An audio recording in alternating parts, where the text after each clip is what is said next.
Hello friends, welcome to my channel Bidisha lifestyle.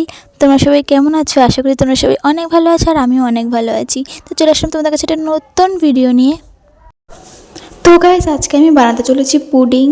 ইউটিউবে video দেখছিলাম, দেখতে দেখতে চোখের সামনে আসলো, তাই ভাবলাম মুক্তি কাজে লেগে পড়। একটা বাটিতে আমি জল ফুটিয়ে নিয়েছি, তার মধ্যে দুটো প্যাকেটই আমি ঢেলে দিলাম দুধের। এই ফুটানো দুধের মধ্যে আমি দুটো এলাচ দিয়ে দিলাম। আমি জানি আমার এই ভিডিওটাও কপিরাইট পড়বে, কারণ এটা শালা পিছন দিয়ে এত চিল্লাচ্ছে। কপিরাইট পড়বে না তো কী পড়বে বলো তো, মাথা। এটা এদিকে ফুটে থাকুক, আমি অপর সাইডে কড়াই বসিয়ে এটাই বানাবো ক্যারামেল বানাতে গিয়ে আমার দাদুর মাথা বানিয়ে ফেলেছিলাম গাইস। তো চিনিটা দিয়ে আমি তার মধ্যে সামান্য একটুখানি জল দিয়ে ঘুচুমুচু করতে করতে শক্ত বানিয়ে ফেলেছিলাম।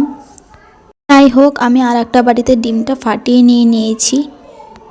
আর এই দুধটা যখন ভালোভাবে জাল হয়ে যাবে তখন তোমরা তোমাদের স্বাদ মতো চিনি দিয়ে নেবে।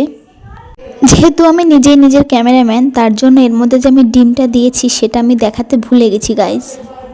যাই হোক, তোমরা ডিমটা দিয়ে ভালো করে ঘুটুমুটু করে কাপ বাটি ঠোঙা পালতি যা পাও তার মধ্যে ঢাইলে দেবা। তো তোমাদের যদি বড় কিছু হয় তাহলে আর এই গামছাটা দেওয়ার দরকার নেই, একটা স্ট্যান্ড বসিয়েই ঢাকা মেরে দেবা। যাই হোক, তোমাদের যদি ভিডিওটা একটু ভালো লাগে লাইক করে দেবে। আর এই কাপটার রঙও সাদা, পুডিংটার রঙও সাদা, তার জন্য দেখা যাচ্ছে না। যাই হোক, আমি একটা বাটির মধ্যে ঢেলে তোমাদের দেখালাম।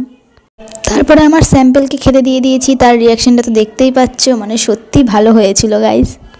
ফার্স্ট টাইম করে যে আমি সফল হতে পারবো এটা আমি ভাবিনি। যাই হোক, আজকের মতো টাটা, ভালো থেকো, বাই।